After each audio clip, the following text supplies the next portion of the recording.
to Royal Rebounds TV with Calvin and Barry. Just two crazy fans of the Sacramento Kings, and they sharing their opinion. So be sure that you subscribe. It's for the fans, by the fans. Whether you chilling on the couch or wilding in the stand. For laid back conversations about the Kings, subscribe here. Staying down until we come up thinking this gonna be our year. We're here, drinking beer, talking about the Kings. Be sure you subscribe so you can hear that bell ring. Yeah.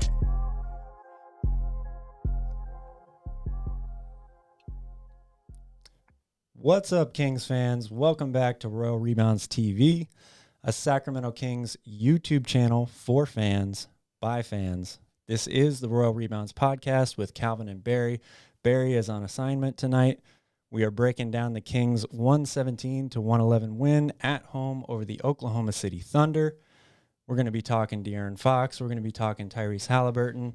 We'll probably throw some more trades in, right, Barry? Yeah, and as Kristen says, happy Hallie Days. Happy Hallie Day indeed. Indeed. Barry, what are your first thoughts after the Kings win today? Happy to get a win here. You know, not happy seeing the Kings blow another late lead. You know, they were able to come up with the victory here, but it's a little too close for comfort. I agree. The Kings definitely had this game in the bag multiple times in the second half.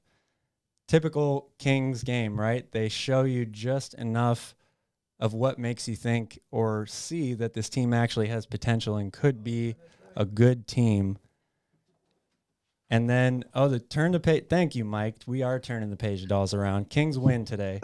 He's watching. But just a typical Kings game, right? They showed you just enough on both sides. Lots of individual great possessions on defense. They built a good lead. We're going to get into Tyrese Haliburton and De'Aaron Fox later, but I thought it was noticeably different in how good the team played. They were staggering the minutes a lot tonight, Barry, and I thought it was really apparent that when Tyrese was out there, the Kings looked better than when De'Aaron Fox was out there without him. Oh, you already know how I feel about this one. And yes, we can talk about him a little bit later, but just awesome game overall by Tyrese. You know, 24 points tonight, another 10 assist game, only 2 turnovers for him, which was huge. And it seemed like he was always hitting threes, 5 big threes for him. So I was super stoked to see Tyrese play this well. De'Aaron Fox was a little aggressive earlier in the game, but then he just kept missing shots down the stretch, unfortunately, other than those few big ones he made in the fourth quarter. Yeah, I agree totally. Let's jump into the box score here. Yeah. All right. Another great game for Tyrese Haliburton. He leads the way for the Kings, 24 points, 10 assists, 2 rebounds, 1 steal, and 2 blocks. De'Aaron Fox had 12 points, just 4 of 17 shooting, but he did have 8 assists as well. Harrison Barnes was aggressive early and often, 5 of 9 from 3. He had 17 points. Buddy Hield, 21 points off the bench, 7 of 14 from the floor. And Terrence Davis, another guy who really helped them a lot tonight, 11 points in 21 minutes, 6 rebounds, 3 assists. Barry, what stands out to you the most here from the Kings box score tonight? It's got to be, Tyrese Haliburton and Buddy Hield. We haven't seen Buddy Hield have a good shooting game for a while. He only shot 50% tonight, and I say only because, we've seen guys be a lot more efficient than that in the past. But just seeing 21 points for him off the bench, I thought was huge. Also, really liked what I saw from Terrence Davis as well. Yeah, I agree with you. Terrence Davis was for sure a difference maker in this game. I thought he played really, really well, both defensively and offensively.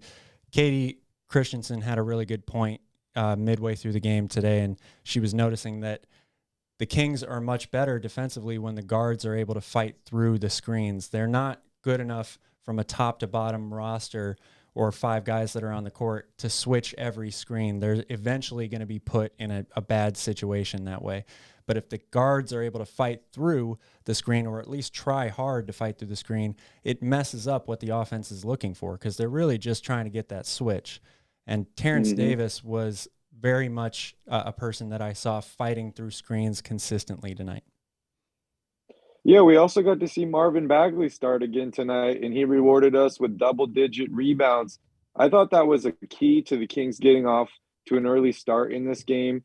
And, I really liked what I saw from Marvin Bagley. Also wanted to point out Alex Len cleared COVID protocols today. We didn't see him in the game, but hopefully he'll be back for the back-to-back tomorrow. Yes, hopefully. Kristen makes a really good point here. She says, we're very lucky that Oklahoma City is bad at rebounds. They were indeed, or they always are indeed, but the Kings really took advantage tonight. 57 rebounds total. That's not a number that we see the Kings put up very often. They out-rebounded Oklahoma City by 12 in this game. That was pretty key. Anything else in the team stats stand out to you, Barry? 3-point shooting for me definitely does. Almost 44% for the Kings. Yeah, I'd say 3-point shooting. And, I know the turnovers are so close in this game, but, only 10 turnovers for the Kings tonight I thought was pretty big. We've seen them over this losing streak put up some pretty big turnover numbers. I saw Tyrese have, I think, a 6 or 7 turnover game along with De'Aaron Fox. So the Kings were able to control the ball. They were able to handle the ball much, much better tonight. Yeah, I agree completely. Fred, thank you for mentioning that. We actually had it written down here in our notes, but definitely want to acknowledge the passing of John Madden today, 85 years old. The football world lost an absolute legend. Barry, he's much more of a figure than just the Madden video game that everybody probably born within the last 20 years thinks of. But he is one of the greatest all-time coaches and just a true legend in the sport. Yeah, I love Madden. He was awesome. Watching him coach the Raiders was great. Seeing all his commentary on TV, I love listening to him and his perspective and insights on the game. And then, of course, you mentioned it, the Madden video game that I've been playing for 20 years now. Changed a lot of people's lives. It is an awesome game. And yes, yeah. So sad to see him leave us, but, Yes. Old guy, he lived a pretty decent life. I think a lot of people would be willing to trade for what he had, and just happy that we were able to experience him. Real quick, my dad used to always tell me a really great story about John Madden, and I just want to share it briefly here. So back when John was coaching the Raiders, he's always on the road, right? Isn't at home very often. Has a 13-year-old son, comes home briefly in between games, and his son comes to ask him to borrow the keys so he can drive the car. And John looks at his wife and says, since when do they let 13-year-olds drive? Turns out he was actually 16. He didn't have his age correct. His son could legally drive, but he was just never home. So he had a memory lapse there. But it goes to show how dedicated you have to be to have that job. Sounds like a Buddy Hield story, trying to figure out how old he is. Yeah. All right, well, back to the Kings. I want to talk about De'Aaron Fox because for me tonight, it was an interesting game to watch him. I thought he played some of the better defense, certainly that I've seen in the last, I'll say, 3 weeks to a month. Perhaps some of the best defense I've saw from him all season. Really struggled offensively shooting the ball, but it's hard to say that he played really poorly because I think that he had a really good impact on this game. He was moving his feet a lot, guarding SGA for most of the night, who still ended up having a great game because he got to the free throw line like a million times. But Barry, what did you think about De'Aaron Fox's performance tonight? So first off, I want to read something that Brendan sent us on Instagram. I'm trying to find it here. It's a friend, I guess, who worked for the Kings organization. Yeah, and this is a message. I was going to bring this up as well. I'm glad. That okay, I'll wait. I'll let you bring that go up ahead. when you're ready. Please. So I can't see the whole thing here, but it says De'Aaron Fox has basically been a whole different guy. He's not joking around with guys anymore, having a good time. He just sits on his phone in the corner. The team just kind of ignores him. He doesn't talk to anyone, just showers and dips after every game. Buddy openly tells him all the time how much he hates Sac and doesn't give a shit about anything, just waiting to be traded and going through the motions. Pretty wild. I don't know if that's true or not. You hear a lot of these rumors throughout the season. And just to clarify, this is a text from somebody who works for the Kings and it, I guess is in the gym during practice and stuff. So sees all of this stuff go on. Yes. And yeah, we don't know who it is. We don't know how valid it is or what their perspective is, but not a good look. Not a good look at all. Definitely We've not. seen De'Aaron Fox in some, post-game press conferences not be happy. We've seen him look disengaged at times during the season. And it is really disappointing. But, when you're that guy and you're on the first year of a max deal and the fans are booing you, you're seeing a young guy like Tyrese Haliburton come in and basically play better than you and look like he's going to take your job. That can't feel too good. No, it definitely cannot. And as I mentioned before, it seemed like Alvin Gentry was kind of staggering minutes tonight between Fox and Tyrese, sort of trying to maybe get the best of both worlds here. They started and finished the game together, as you would expect. But for most of the middle of the game, one was on the court without the other. Do you think that that's something? I know we've talked so much recently about should they trade one of these guys, pick, one guy to build the rest of the roster around. Do you think that maybe the Kings could keep both of these guys and keep that sort of system going for continued success? Well, I like this for what they currently have. They're both good players. I like it to have at least one of them on the court at all times. You look back at with the Miami Heat and stuff like that when you had LeBron and D Wade, awesome players. They actually played really well together, but I felt like it was more powerful almost to always have one of those guys on the court and available. I haven't seen good decision-making out of Buddy Hield. We don't know when Davion Mitchell's coming back and what's going on with that. So Right. Staggering these guys and having one on the court at all times, I think, is the best option. As far as going on in the future, I don't know if that could work. Guys are both good, talented players, but the Kings obviously need more. And if you're not trading anybody, how are you going to bring in more to help these guys? Yeah. No, I think that's totally fair. It's just another wrinkle to the situation, another thing for us to talk about, because the question is, how do these guys coexist on a winning team, right? So every time we see something a little bit different, we start to overanalyze it. It's like, oh, maybe this could work, when perhaps the obvious answer is just sitting right in front of us, and that these guys need to be split up.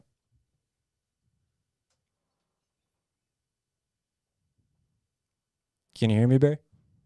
Oh, I can hear you now. Yep. Sorry, you cut out for a second. All good. I was just saying, it's just another wrinkle to the situation here. What seems to be the biggest issue with this team is, are these guys able to coexist? So every time we see something even slightly different, we start to overanalyze it and question whether or not it could work. But maybe that the answer is just right in front of us the whole time, that they've got to be split up. Yeah.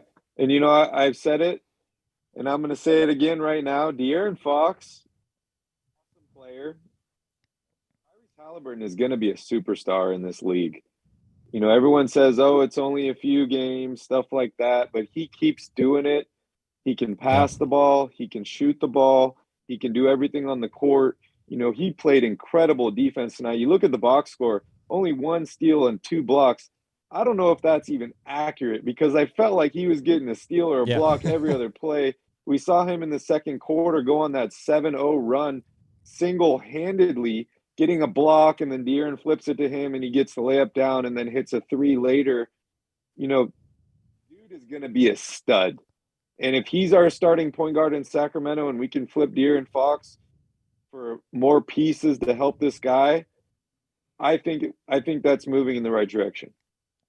No, I totally agree. Tyrese was so good on both sides of the ball tonight, offensively and defensively. There was one play I loved, which is probably going to be grossly overlooked defensively. SGA, this is earlier, or I guess towards the end of the first quarter, SGA has the ball in the open court, and he's getting a full head of steam. The only person in front of him is Damian Jones, and he's got a good, 10 feet to get really at full speed before he gets close to him. Tyrese is about half court. He sprints all the way, gets back just to cut him off and slow him down so that he doesn't have the advantage going towards the basket at Damian Jones, and then switches off at the free throw line onto another defender as the Kings get fully set. Yeah, I mean, his defense was really, really on point tonight. Yeah, he's an incredible player, man, and he just every night just keeps surprising me, and I'm stoked to have him on the team. Some people look at it as a negative thing. I don't look at it as a negative thing at all. I want more good players on the Kings team. So yeah, seeing him succeed and do well is awesome. Yep, definitely. I want to give a quick shout out to everybody in the chat right now. What's up, Makami? Welcome back. Gothan, our friend Fred Dixon. Barry, he got his shirt. I don't know if you saw that, so we're very happy that was delivered. Thank you again, man. Mike Monticello is back. Brian Thompson, what's up, everybody? Kings win tonight. We're happy. We get a brief moment of relief. Breathe a nice sigh here while the Kings win. Barry, we didn't see a couple of guys tonight. We didn't see Mo Harkless. We didn't see Tristan Thompson. I know Marvin Bagley got the start, and he played pretty well overall. Were you surprised not to see either of those two guys? I was surprised. And real quick, I just want to remind you guys, make sure you guys smash up that like button down below. Make sure you hit the subscribe button. And if you want to cop some awesome merch like Fred, make sure you check out RoyalRebounds.com. You can check out our shop. We're renovating the website right now, but there's still a lot of awesome stuff. Make sure you grab it now because we're going to be replacing stuff soon, and there'll be a limited edition. Yes, absolutely. Yeah, I mean, you and I have talked about this over and over, that Tristan Thompson was supposed to be this guy who is a veteran that could come in, give you rebounds, help you with defense, stuff like this. But he really hasn't been getting consistent minutes, and it goes again tonight. He didn't even play tonight. We did see him on the bench cheering guys on, but I don't really know how much that affects you as a veteran player because, you've gone through so much and you're supposed to be ready all the time. But I'm just so confused why these rotations are not more consistent. And it seems like the Kings win these games when we're kind of all over the board. And when we try and stick to like a more consistent lineup, we end up getting blown out. So maybe that's why I'm not really quite sure. Yeah, interesting. I know that Alvin Gentry the report was that he was pretty incensed with the team's effort over the last couple of days. So they had a real rough stretch of practices defensively. They definitely looked like they were putting forth a lot more effort tonight on the defensive side of the ball. And maybe Gentry just felt like this was the lineup that was going to give him the most out of that. He didn't see enough. It's surprising to me. I would feel like Tristan Thompson would bring enough effort, even in practice every day. And Mo Harkless, he's been playing better as of late. He definitely seems like he's more engaged and energetic. I thought that Harrison Barnes tonight wasn't a great game from him statistically speaking. He missed a few shots, had a couple of bad turnovers. But overall, I really liked his game tonight. He was aggressive. He was taking a bunch of threes. He was shooting really well, 5 of 9 tonight. That's the most threes he's attempted in a long time. What'd you see from Harrison Barnes tonight? Seems like he's finally getting his groove back. I'd like to see him do a little bit more earlier in the season when the Kings were playing really well. HB was up in the 25, 28 points per game number. It's kind of dropped off a little bit for him. But, I kind of see him as just kind of stepping back a little bit and saying, okay, I'm not the go-to guy on this team anymore.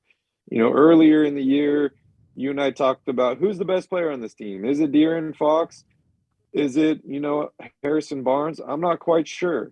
Harrison Barnes was playing much better to start the season, but it seems like he's kind of taken a step back and been like, okay, I'm not the leader of this team. Fox, you and Halliburton figure it out, and I'm here to fill in the gaps. Yeah. Yeah, I agree with that a lot. Damian Jones, I just see Fred here in the comments talking about his rebounding, which I agree was great. I thought he played really well off the bench again. Give me your take on Damian Jones. Do you think that him and Tristan Thompson, is there a better option for this team? Should they be cutting into each other's minutes more so we see both of them? Or, how are you feeling on Damian Jones? He seems to be ascending a little bit on this team. Oh, yeah. I like Damian Jones a lot. I think he's got so much talent. He's just young and it's untapped, and he just needs more playing time. He's bounced around to a couple teams in the league. He's finally getting a shot with Sacramento. And there's really not a lot of pressure for a guy like him because it was very low expectations, him coming in here. The pressure to win in Sacramento, we all see that. But, honestly, that doesn't fall on a guy like Damian Jones. So, if I were the Kings, this is a guy that I would look to hold on to and build around in the future just because I really like what I've seen. Hasn't been consistent on the scoring end, but he plays good defense. He's a hustle guy, gets rebounds, and every once in a while he does have a good offensive outburst. So I think as long as this guy, keeps working, keeps himself in the gym, I think he's going to get much, much better. So he's kind of on my list of guys right now on the Kings where if the Kings do move in a different direction or they start trading guys, I think he's one of the guys that you need to hold on to for the future. Yeah. No, I think that's well said. We take a look at the keys to the game real quick for going into this matchup against the Thunder. Number one was push the pace. Push the pace. Oklahoma City's last in the league in scoring. This wasn't a super high scoring game, but 117, is usually enough because the Thunder average fewer than 100 points per game, even though the Kings kind of let them back in at the end there. 117 was a good number to get. Attack the glass, they definitely did that. We saw they out-rebounded Oklahoma City by 12. And then attack the basket. Points in the paint were great tonight, but the Kings did get to the free throw line a bunch. So, no surprise here. Checking all the boxes, they win this game. Yeah, and like everyone's saying in the chat, it's so confusing, this team. You and I talked about it last year. It's Dr. Jekyll and Mr. Hyde. Yeah. Sometimes they're good, sometimes they're bad. Sometimes they win the games that they're not supposed to win, and sometimes they lose the games. This was a game they're supposed to win, and they did it. So, as happy as I can be, as far down the standings as we are at this point, I'll take the win. Absolutely. Hey, Jeff, how's it going, man? Thanks for joining us tonight. Reminder, everyone, please hit that like button and smash the subscribe as well. If you're not subscribed to Royal Rebounds TV already, Barry and we do these podcasts live after every game. We also have a weekly show called The Royal Report, which airs every Friday morning, where we sum up a week's worth of Sacramento Kings basketball. That way, if you don't catch all the games in the week, you can get caught up in about 30 minutes with us on The Royal Report. Barry, give me your impressions here of is a trade still absolutely necessary? I want to kind of move into another trade here, or trade proposal that Charlie actually sent to me on Twitter today. I'm disappointed that he's not here in the chat because I was going to shout him out. But they have to make a move still, right? It's just so obvious that this team needs a little bit of extra push right now to really get going. Oh, yeah. 100%. You got anything else to mention on the game tonight, or should we move on to Around the Crown? I just want to talk a little bit about that third quarter before we move on. The third quarter has been a problem quarter for the Kings in the past, and it was again tonight.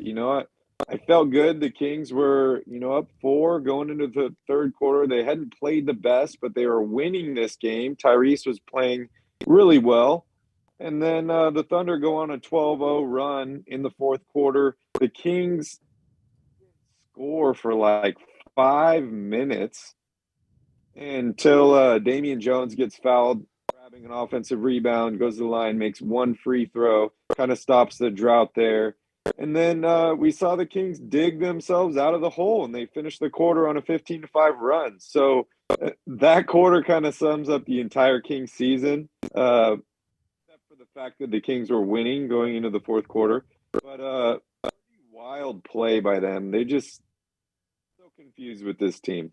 Yeah, it was definitely, they say basketball is a game of runs, and I think this game illustrates that point a lot better than most games. It was constantly one team, going on these big 10-0, 12-0, 12-2 runs back and forth, until the Kings finally had the run that put it away.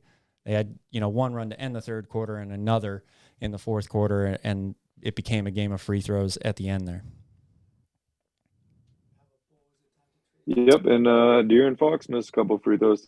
He did miss another couple free throws at the end there. We got a poll going in the chat right now. Is it time to trade De'Aaron Fox? I feel like most Kings fans are starting to lean towards that direction. And it's hard not to agree with that when you just see Tyrese Haliburton consistently going out there and doing his thing. As long as he keeps shooting like he's shooting, and I mean not just the percentage, but the attempts. That's the big thing with him, right? He seems to be able to control a game in ways that De'Aaron Fox cannot. 100%. And he's just a more well-rounded player. And I think his playing style is something that you can build around. And, De'Aaron's a great player. I keep saying that over in Fox. I love what he's done for the Kings. I want the best for him. But I honestly think that Halliburton running the offense has a higher ceiling than De'Aaron Fox. Yeah, I think I have to agree with you there. Real quick, what'd you think? I know you love Mark Jones. What'd you think of his performance tonight? I thought he was more special tonight than he is usually. He had some really great lines tonight. The jelly line, where that's jelly because it doesn't move like jam, or jam doesn't move like that, or whatever, and then it's hailing from Halliburton. He was real good tonight. Oh yeah, and the Buddy Bitcoin. Yeah, it's not cash, that's crypto. When he hit that three, there were a lot of real love good Mark one-liners Jones. here. But yeah, that damn line was hilarious. All right, I'm just happy to have him still doing the games for us. Yeah. He's got probably a lot of other job offers, and he's like, nope, I'm doing Sacramento Kings games. And thanks, Mark. We're happy to have you. Yes, 100%.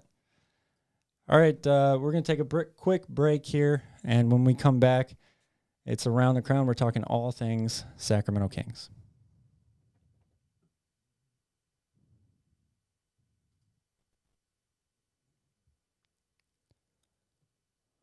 Welcome back. This is Around the Crown. We're talking all things Sacramento Kings and beyond.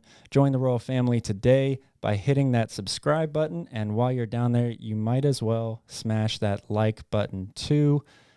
All right, Barry. So we might as well just go right into this De'Aaron Fox trade, because I see Charlie is here in the comments, and we were talking about moves earlier. So he sent me a trade proposal here on Twitter. This is a trade with the New York Knicks, where the Knicks receive De'Aaron Fox and the Kings receive Evan Fournier, RJ Barrett, and a first-round pick. Now, I want to preface that he said in this tweet here when he sent it to me, it's kind of crazy, but would you do it? Oh, that's a hard pass for me. I think De'Aaron Fox is worth a lot more than a mid-round pick, a young player, and a guy that you don't want to Google. Yes. Yeah, that's okay. I agree with that. So my first response was I would definitely try to squeeze out a little more from this, maybe throw in another first-round pick, possibly even a second-round pick if I could somehow get that. So there's more draft capital here. when you kind of just break this deal down by the pieces, though, that there are some things I think that you have to like about this trade if you're Sacramento. First of all, it gets you 2 pretty good wing play. I mean, starting caliber wing players, which is a position that we all know the Kings are really, really thin on. What you really have to bank on, I think, in this trade is that RJ Barrett develops into a star. That makes this trade worthwhile, right? I'm still going to say no. I mean, I like RJ a lot. Well, I mean, if he were to turn into an all-star, though, would you look back and say, okay, the trade, I think the trade was good? Yeah. I mean, I'd like to get a better draft pick or maybe 2 picks because, draft picks are great, but the Knicks they're a good team. So their draft pick's going to be in the, late teens, early 20s. I don't think I really value that much. And De'Aaron Fox is going to be an all-star if he goes to the Knicks as well. So I still say no on the deal. I'm not trading Fox just to trade Fox. Yeah, no, I agree. I agree with you. I'm not trading him just to trade him. And like I said, I would want ideally to get a little bit more out of that deal than just those 2 guys and the draft pick. I think Julius Randle probably makes the most sense overall if you're looking at everybody on the Knicks squad in terms of who would the Kings want the most out of anybody if they had their pick. Julius Randle fits, a great area of need for the Kings and is an all-star level player as well. But, I just thought this trade was a little bit interesting just because you do get back some pretty useful pieces for this team. I think Evan Fournier, with how well he can shoot from the outside, he would play pretty well alongside Tyrese Haliburton. That's why Fox and him can't play together, because Fox is not a spot-up shooter or good in the catch and shoot. But if you had somebody that was pretty good or proficient at that role, then you could put them next to Tyrese, and that would be a pretty good combination overall, I think. RJ Barrett has shot a little bit better as well, but again, yeah, it just comes down to he would have to make a big leap in his game in order for that trade to really be something that I would consider a good deal for the Kings. Yeah, I like Stephen Brown's proposal in the chat. RJ Barrett, Obi Toppin, Nerlens, and a first rounder. I'd be much more open to something like that. But, it's really hard, like you talked about in the last one, to make decisions on these because you don't really know what is exactly available in the whole league. If I could do any De'Aaron Fox trade right now, I really like the Miles Turner, Karis LeVert, and a first-round pick. Yeah. I like that deal. I feel like both those guys fit the Kings. And I still really love Lou Dort. Him again tonight just reminded me how much I like how he's improved his game. They were talking about how they wouldn't even guard him at the three-point line during the bubble. And now he's, a decent three-point shooter, plays awesome defense. I'd love to bring in a guy like that. So if I were able to trade for Turner, LeVert, and a pick, I might try and flip that pick and Buddy Hield for a guy like Lou Dort. Oh, I think those moves would be fantastic. Yeah, there's definitely plenty of other guys out there that I would prefer to have. And you just mentioned a bunch of them there. I just, it's so clear that something's got to happen. To close this poll here in the chat, we got 20 votes on it. It's 75% yes. Is it time to trade for De'Aaron or to trade De'Aaron Fox?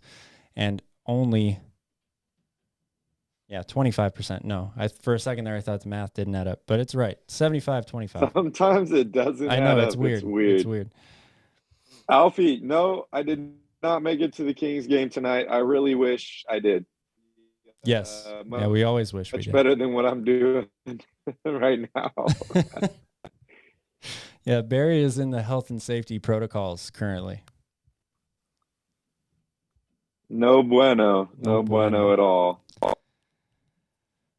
Oh, man. Okay, so you want to talk about Lou Dort a little bit more? I mean, this was really kind of our first chance to get a good look at him this season, see how far he's come as a player. I know you already really, really like him, but is this just one of your top guys, or is he like if I can't get my top A or B option trades, then I'm going to start targeting him? Yeah, he's not my top guy. He's not the first guy that I'm trading for. I think when you and I did a 2K rebuild a couple of times ago, we made a mistake in trading for a guy early, and it kind of limited us in what additional trades we were able to make. But I think Lou Dort is a great complementary piece. Like I mentioned earlier, if I'm doing that trade for Miles Turner, Karis LeVert, Lou Dort's the next guy that I'm going to bring in. I think he's a solid role player that has a ton of potential, and he's young on a decent contract. So he'd probably be, my third, fourth guy that I'm aiming for. All right. I think that's good. I agree with you. He would be just a really solid role player, somebody that you could help build a team around, not around him, but be one of those complementary pieces that would really kind of shine and succeed as being a two-way player on a really good team. He's averaging 17 points a game this season, second on the team behind SGA. Man, I got to talk about SGA real quick because the dude is just so smooth. He's such a beautiful basketball player to watch. Didn't really have a fantastic shooting game. He was 9 of 24 from the field, but he still ends up with 33 great points. Next to Tyrese Haliburton. We have a little baby magic or a little magic on this team. And he said, imagine if we had a high flyer like a James Worthy, what that would look like. Right. Now, Lou Dort's not that guy, but I'm open to bring in 3 or 4 that guy because I think that would be incredible to watch. No, I agree. He creates space so well. It's just unfair for him to be that long and have those really, really long legs. That step back move is just deadly because he's able to cover so much ground with one of his long strides. And he's so polished now, shooting as well as getting to the basket. He really puts an incredible amount of pressure on the defender. Just a really impressive young player, and very, very young at that point.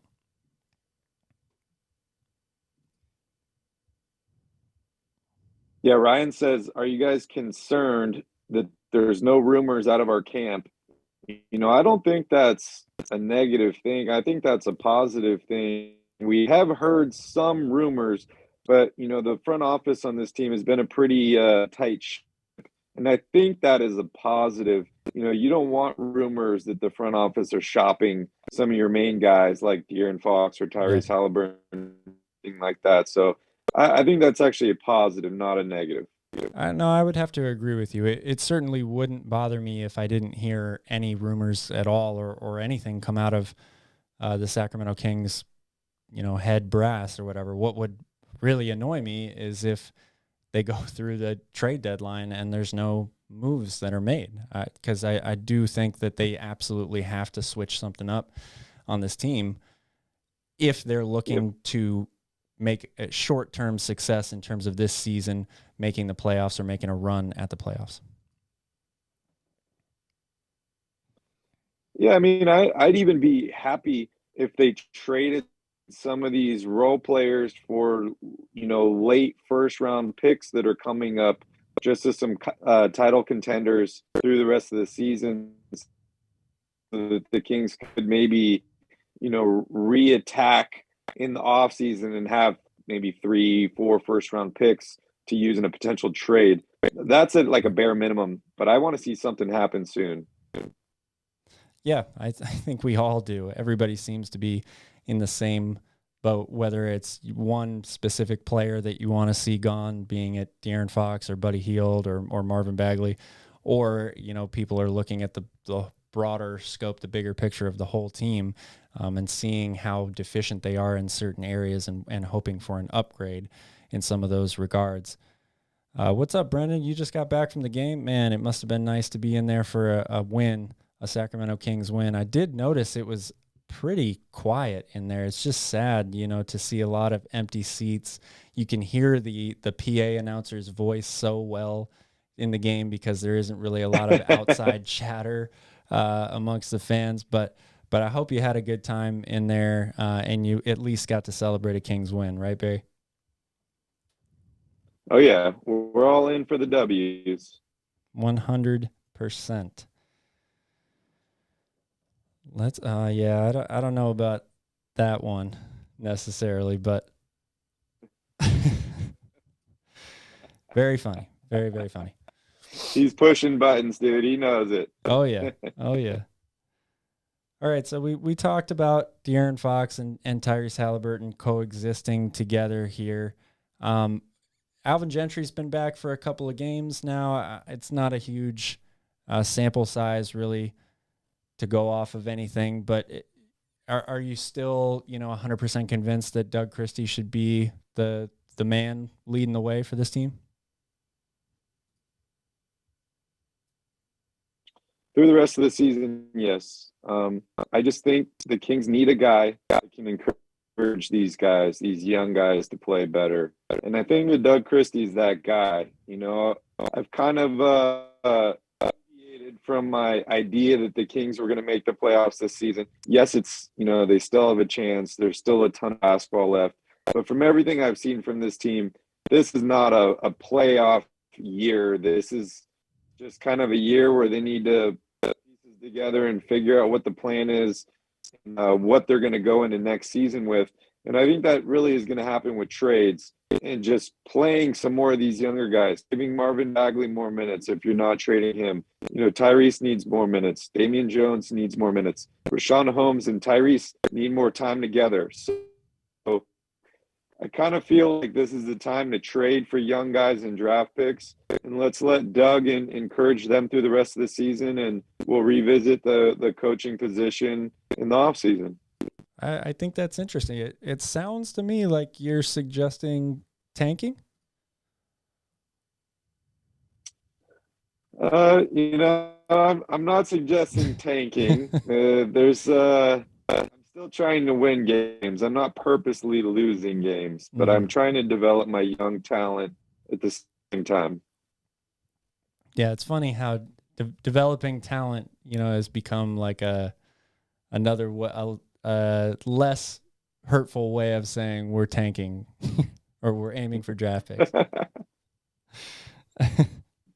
I mean, I'm not trading everybody trying to lose all the rest of the games and get the first overall pick in the draft. Like, that's something I do in NBA 2K. I'm not doing that in real life. Yeah. I'm trading for other players or other teams' draft picks so that the Kings don't necessarily have to be bad to get a good pick. Mm-hmm. Yeah. I think there's some truth to be said there. Guys, and I'm just trying to get all these young guys for me. Yeah, I agree with that. Charlie says, would you trade De'Aaron Fox if Tyler Hero is the main piece that you get back? I think we've talked about this before, but I like Tyler Hero a lot, but it's going to take more than him. I'm going to need, maybe a big guy, maybe a draft pick or two. But I love Tyler Hero. I'd definitely be open. I'm not hanging up the phone right away. I hear that. Yeah, Tyler Hero is, before this season, he had kind of had a breakout moment already and in the playoffs nonetheless. But this year, he's been arguably their best player. I mean, Jimmy Butler got off to a really fantastic start, but he's kind of cooled off a little bit. Tyler Hero has been extremely consistent as a shooter, as a scorer overall. I think he's really taken a big step this year, and if he keeps it up in the playoffs, he is pretty much a legit star now in this league, even though he comes off the bench, which is kind of the scary thing. I think he's got a ton of value and would be a good fit on this Kings team. Imagine having him next to Tyrese. I mean, talk about a great shooter to pair alongside with him. That would be pretty interesting to see, I think. Yeah, and I see McCamey, in the chat. I'm not trying to fire Alvin Gentry or anything. I'd love to have him on the bench as well. I just want a more positive message coming from Doug Christie than a guy saying, this is the most disappointed that I've been in a basketball team in my entire time in the NBA. Yeah. So basically, you just want them to switch roles. Yes, ideally. Yeah. I don't know. I'm not so sure actually how different things would be if you switch the roles and, you know, they mirror each other. I think it's probably still going to be relatively close to the same comprehensive message that the coaches are giving, and from stylistically what they do, you know. Gentry hates the roster. Yeah, it is being reported that he is increasingly more and more frustrated with the Kings in terms of the effort that they give. You know, it kind of coincides with that tweet that you read earlier, or the text message that was put in the tweet, I should say. You know, Fox not really caring, Buddy not caring. I'm trying to all. vote in the poll here, but I don't know what to. Alvin or Doug, yes or no? Which one's Doug? Which one's Alvin? Yeah. Yes, no. Yep. It's funny because we've already gotten a bunch of votes for it, so somebody knows what they mean, what we mean, I guess.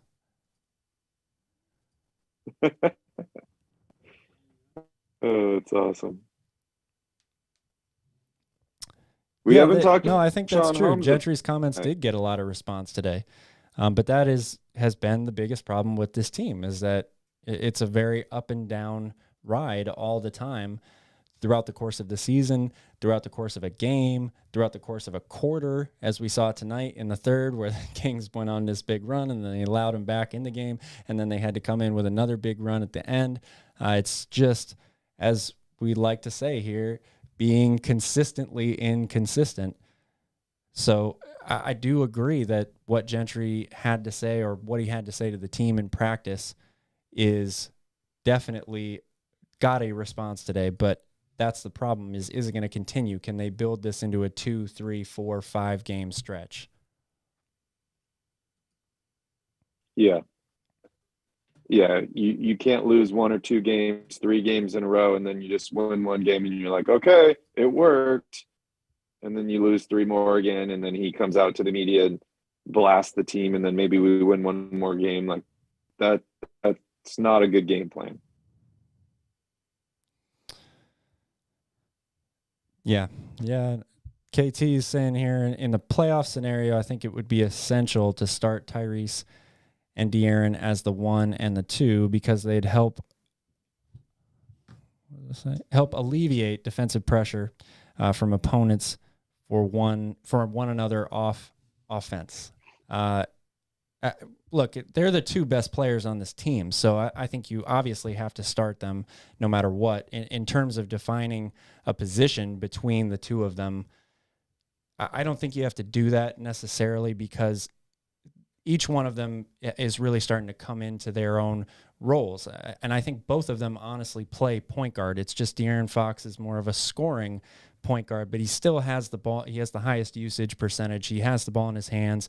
They run pick and roll for him. He looks to get his shot, whereas Tyrese is in the same role, except he's directing the entire offense. He's looking for his shot, plus he's looking for ways to get other people's shots. So, you know, obviously, I think if you keep these 2 guys together, they're going to be the starting backcourt. They're going to finish the game together on the floor, as we saw tonight. Whether they play staggered minutes in between that or not, that remains to be seen. The lineups and the rotations have changed probably for every single game this year for the Kings, and that's because they had a lot of guys out, but they also are really deep, and they've been trying to mix things up. So you have to start these guys together, though. Calvin, I think I heard you say there that Tyrese Haliburton is the 2nd best player on this Kings team.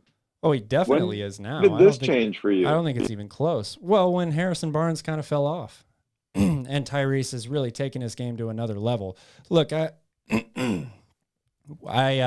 remember preaching patience after Tyrese's first game with De'Aaron Fox out, and, you know, he went crazy or whatever, and I tried to say it's just 1 game.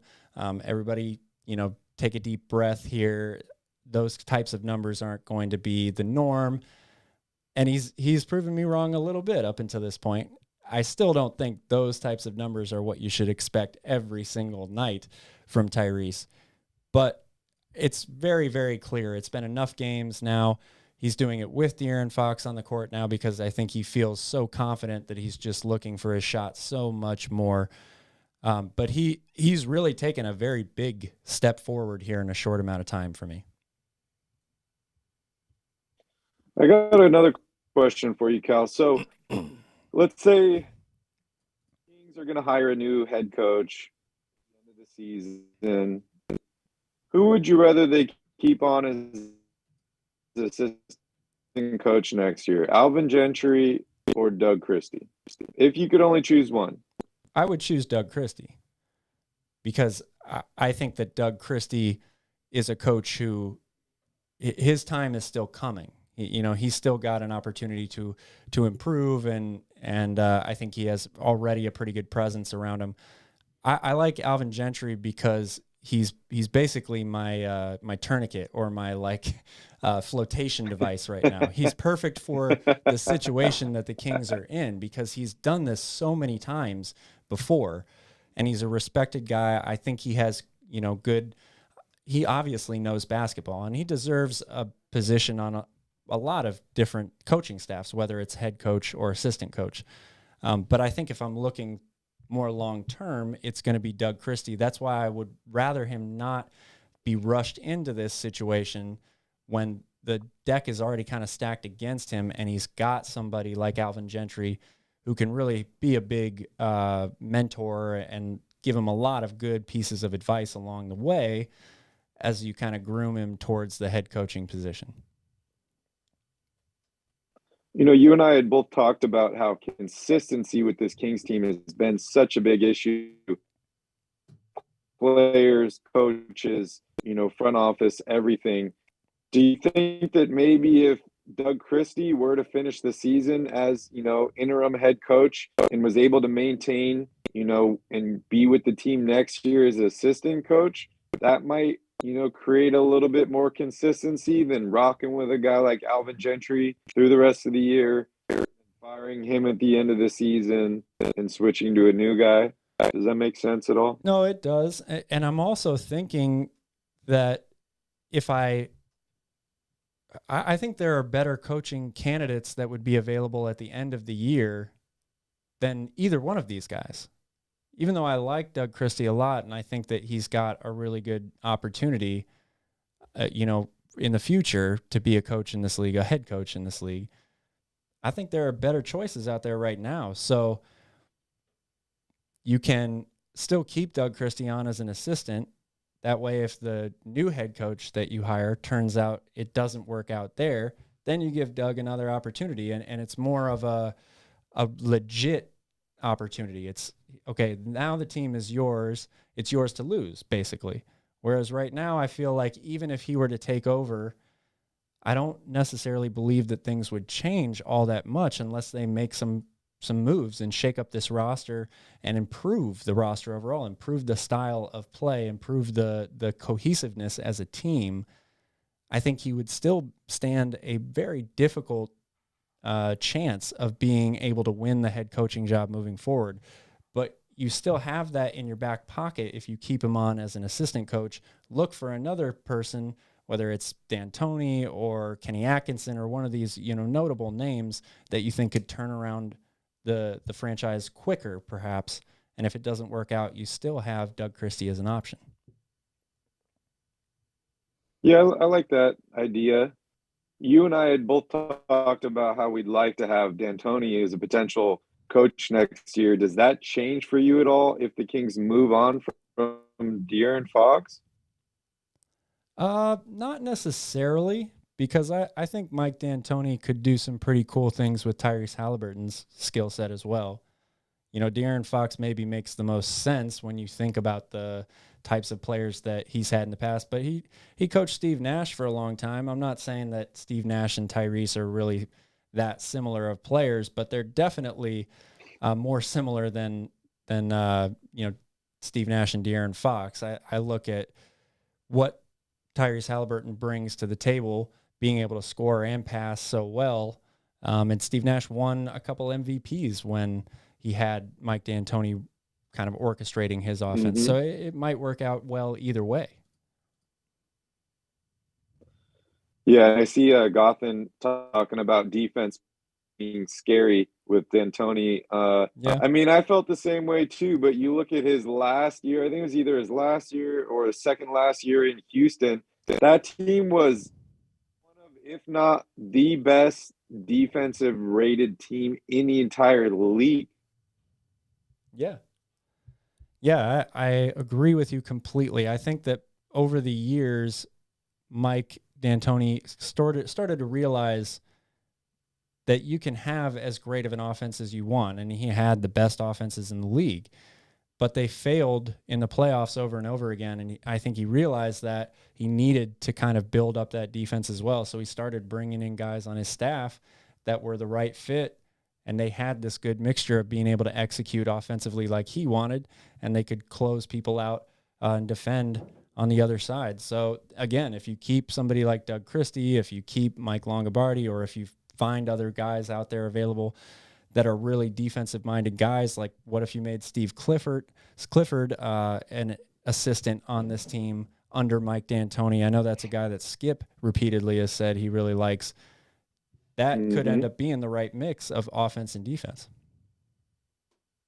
Yeah, I agree with that. I like that move as long as you can keep Doug there as well. Yeah. No, I think that's true. You got anything else you want to say here when we're talking about anything available? Well, I just wanted to put it back out there that 6-11 fired Luke Walton. What has really changed? Luke Walton was your scapegoat. They got rid of him. So what is this team doing? What is the plan here? Yeah. I don't really know, but they need to make a move, and it's just so puzzling to see these losses piling up, and then you get a game like tonight where you win, and you're even more confused because you're like, oh, well, maybe we're a good team. Not. Maybe we are. I don't know. Well, I do think that there is one obvious thing that's changed since Luke Walton has been let go, and I don't even know how much of this is because of the fact that he's not there, but Tyrese Haliburton has been a much different player ever since Luke Walton was fired. That's true, and we're seeing Bagley play as well, so I guess I'm happy with both of those things. Yep. No, I agree with that. Oh, Golf Buds, what's up, man? Bryce? Hey, how was playing with Pau Gasol? I almost forgot about that. All right, Barry, I think we're going to move on here. He says D'Antoni's offense has yet to be proven effective in the playoffs. Well, I mean, I don't know. Yeah, what do you take? What is your take on that? You got to make the playoffs first, man. Yeah, that's a good point. Definitely have to make the playoffs first. Has Gentry had a full roster yet? I mean, yeah, he has had a full roster yet. It hasn't been for a ton of games, but he's had it. It's tough, because the goal of every team should be to win an NBA championship. You look at your roster and you say, okay, well, is this group of players able to compete for a title? Maybe yes, maybe no. The problem is one team wins a title every single year. Only a certain amount of teams make the playoffs. So you're always going to have teams on the outside looking in. And unfortunately, the Kings have been that team more often than they haven't been that team. And they need to look themselves in the mirror and say, hey, what we have here, we have some talented players, but they don't fit together. The goal is to ultimately win a championship. Bring some more young guys in here to the playoffs, and then have some guys that we can potentially make a playoff run in the future with. Yeah, it's all about building for the future, right? And right now, it's just not. It's not good enough. It's not the right pieces all composed around each other, even though they can play 15 guys in one game. They have guys that can give you, good short spurts of minutes here and there, but They just don't get it consistently enough from a majority of them in order to affect games, and they just don't get stops either. That they really shoot themselves in the foot so much because of their inability to stop teams and their ability to let things snowball and get out of control really, really quick. They seem to get taken out of the game so easily a number of times. Yeah, you and I talked about, the difference between a good player and a great player is consistency and being able to do it night in and night out. Well, we've consistently seen guys come to Sacramento and underperform. That begs me to ask you, Cal, players are not consistent. Is that on the player? Is that on the coach? Is that on the team? Who does that fall on? Well, I mean, the easy answer is to say it falls on everyone, but I think when you're inconsistent this much, it ultimately falls on the player, because as a player, when things aren't going your way offensively, again, you can always control how you play on defense. And even if the Kings had games where they didn't shoot very well, as we see them do frequently from three, they'll have these horrible games where they shoot in the low 30s or even the high 20s sometimes from three. They get into this habit of hoisting threes too much, but that they let that affect them more on the defensive end, and they continue to not get stops where they could somehow, stop the bleeding a little bit or shake themselves out of it more often, more frequently than we see them do. So it really just comes down to making stops for me, which is more so on the players than it is the coaches, because it's all up to how much effort you're putting in on each individual possession on defense. Yep, exactly. Couldn't have said it better myself. All right, Mike, thanks, buddy. Avs tomorrow, you are right. And Calvin, I'm reading an article right now. You're not going to like the title. It says Luka Doncic could return in Sacramento as NBA shortens protocols. Is that our cue to move on? I think that is our cue to move on. We're going to take a quick break. And when we come back, we will take a look at the Kings' next week of basketball and their next game against the Dallas Mavericks.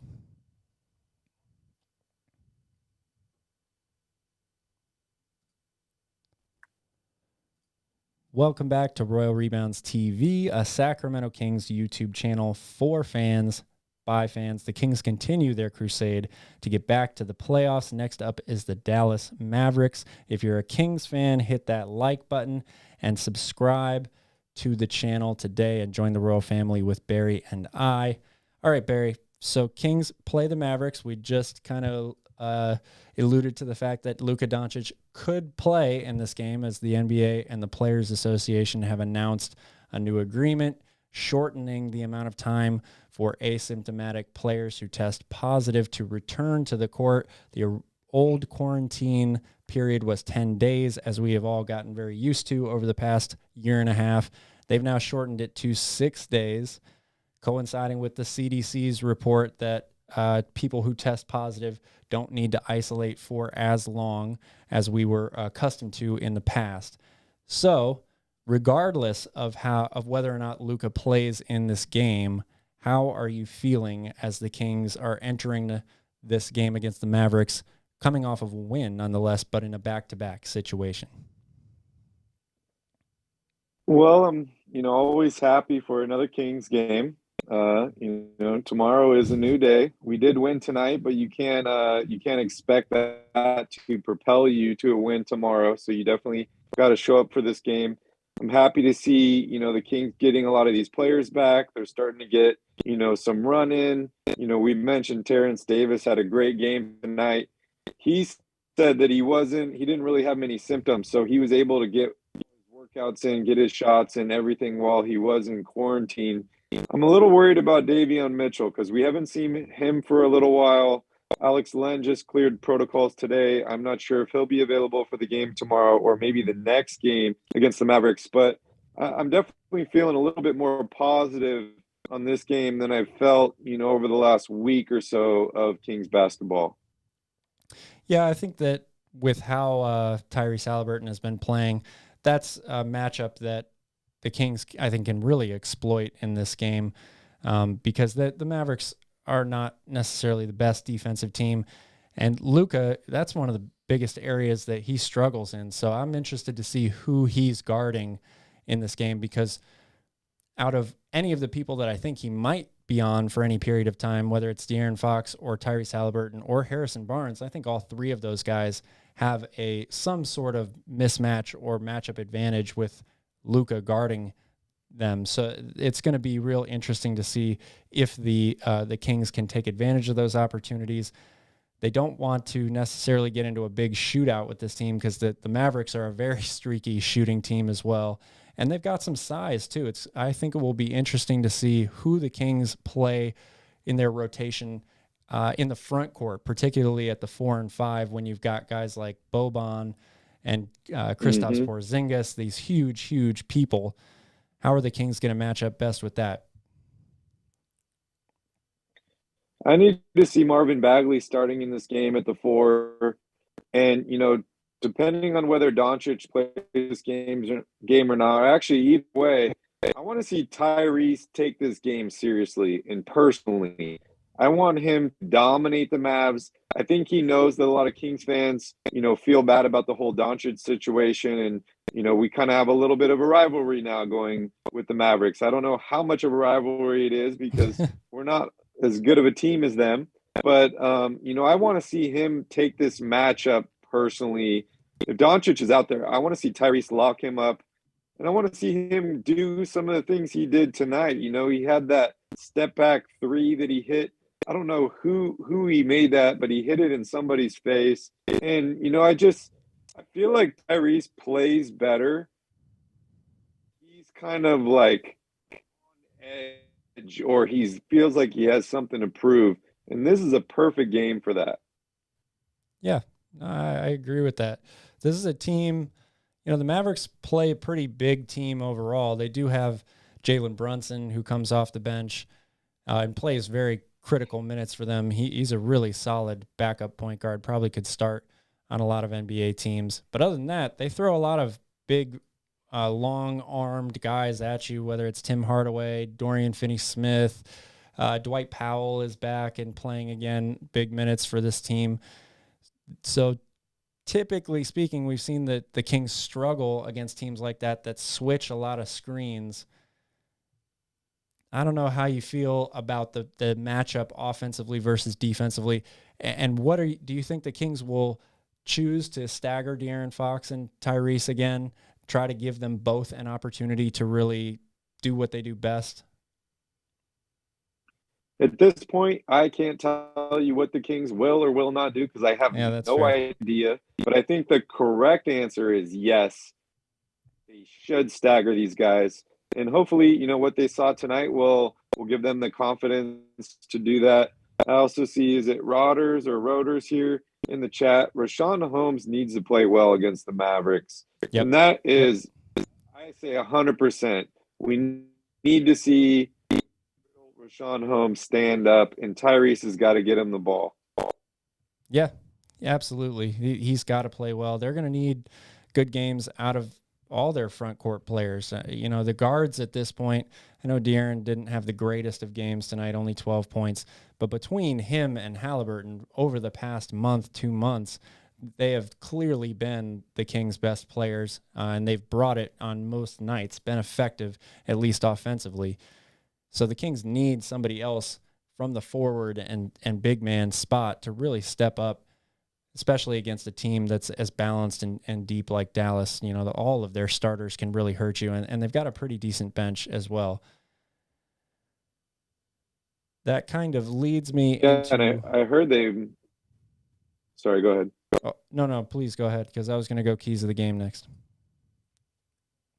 Oh, I was just going to say, I've been hearing that the Mavericks might be interested in a guy like Harrison Barnes. I don't know why they would want to bring him back. They already gave him up, for Zach Randolph and Justin Jackson. But, hey, maybe this is a chance to showcase HB and try and pick up a draft pick and some young talent from the Mavericks. Who knows? Perhaps. Barry only wants to trade Harrison Barnes to his former teams. He's been on the Harrison Barnes to Golden State bandwagon for a long, long time. Like even going back to last year, you were all in on the Warriors need Harrison Barnes back, and now the Mavericks need him back too. Yep, everybody needs him back. The Kings need him back too. The Kings need him back more than either of those teams, I think, unfortunately. All right, so let's move into the keys to the game here for this matchup, the first of two back-to-back against the Dallas Mavericks. I decided I'm just going to get rid of analytics. I'm tired of watching this team play good defense for 5 minutes here, 5 minutes there. It's so obvious that is the one thing that separates the Sacramento Kings from being a relevant team in this league. I'm not even necessarily saying a winning team, but a relevant team in this league. So I only have one key to this game, and it's get stops. They just have to find a way to get stops. Their offense is great. They've been a top 10 scoring offense and efficiency offense all year long, despite not having a lot of players due to COVID and injuries, despite De'Aaron Fox getting off to a really slow start, despite Tyrese Haliburton becoming the player that we kind of hoped he would become well into the season. Despite Davion Mitchell's struggles early on shooting, they still score really consistently. So if they can just find a way to get some stops, they should win not only this game, but they should win a lot more games moving forward. Stops and rebounds. It's hard to get a stop when you can't get a rebound and guys are getting 3, 4, 5 attempts. Doesn't matter if you got 3 stops, if they got a rebound every time too. So yes, defense, and I'm going to throw rebounds in there too. Oh yeah, which of course is part of defense. You have to finish closeout possessions by getting the rebound. Looking here at the upcoming schedule for the Kings beyond tomorrow's game against the Mavericks, they then will play the Mavericks again on Friday at Golden One Center. But Barry, this next 9-game stretch is pretty difficult. 2 games against the Mavericks, Miami, 2 games against the Lakers, Atlanta, Denver, Portland, Cleveland. The schedule is not letting up anytime soon for the Sacramento Kings. Yeah, it's looking pretty good for my January 18th prediction for Kings to make a deal. Yes, the next 9 games would lead us to Wednesday, January 12th against the Lakers. So you're within a week there at that point. And the Lakers are trash, so we know the Kings are going to win both of those games. Oh, I hear a prediction. We're going to ring the bell for that one.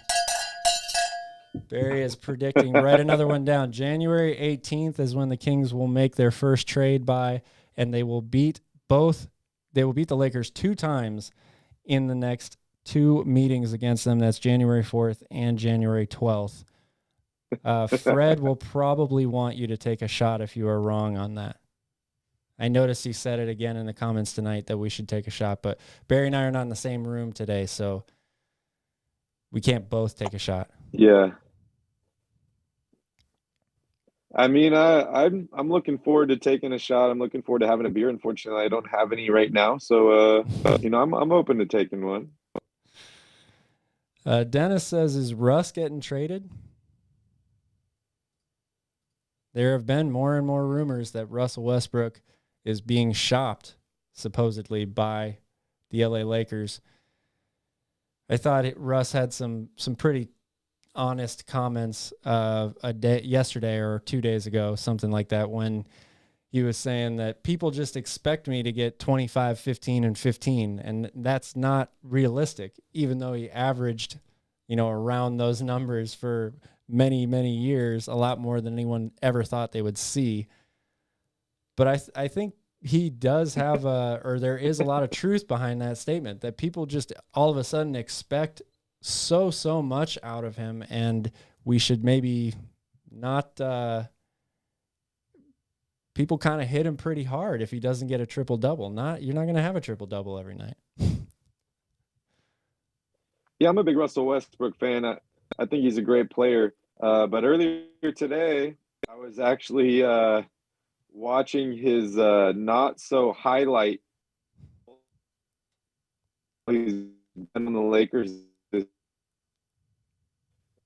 And I was astonished, man. It was multiple turnovers, bad passes, just boneheaded plays. I felt like I was watching, multiple episodes of Shaq and a Fool, and it was all Westbrook. And he had a Lakers jersey on the entire time. They haven't played that many games this year, so I was just like, wow, maybe I need to pay more attention to these Laker games because Russell Westbrook has been effing up. Yeah, tell us how you really feel. Kristen, I'm jealous.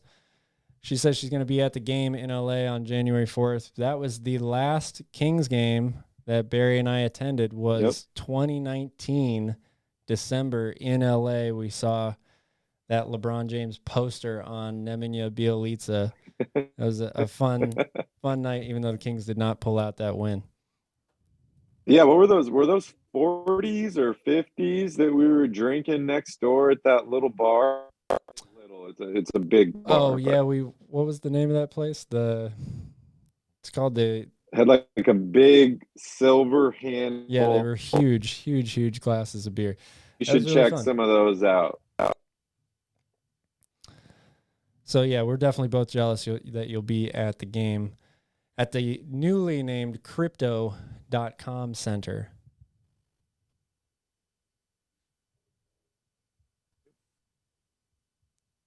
All right, Barry, you got anything else for this game here against the Mavericks?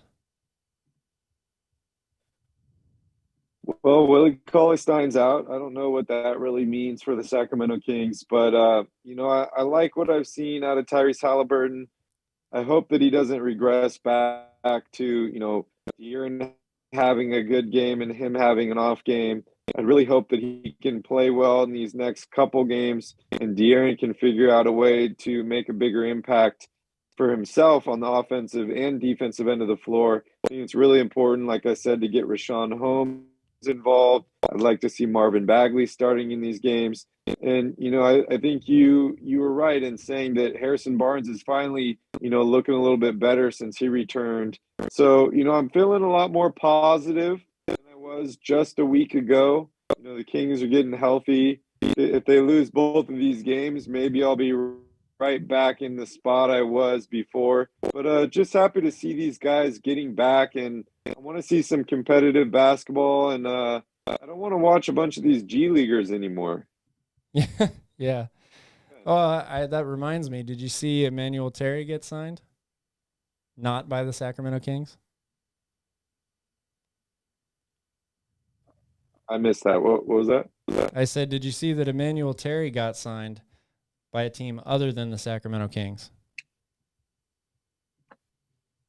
Oh, man. That's stupid. Yeah, I forgot what team signed him. I'm trying to look it up here real quick. That guy's going to be good, man. That guy's going to be really good. But I'm excited to see Keita when he gets back too. He's been killing it for the Stockton Kings, and I love to see what he can do for Sacramento. Yeah, he's a very interesting player. I think there is a lot of upside, a lot of potential with him. He definitely seems like a very legitimate rim protecting center. No, Dennis, we're talking about the bar right next to Staples or Crypto.com Arena. It like literally shares a wall. The last Kings game Calvin and I were at was actually December in LA, 2019 not in LA. Yeah, it was called like the Yardstick or something like that, I thought, but I can't remember. Yeah, it wasn't a Yard House, but it was something similar. Yard House is what I'm thinking of. Flat Stick. I don't think it was that. Wow, Suns signed Emmanuel Terry. The Suns, that's right. There you go. The Suns. Lucky guy, huh? He'd probably be soft if he signed with the Kings, says Makami. Yeah, very lucky he gets into that situation. All right, guys, I think we're going to wrap it up here.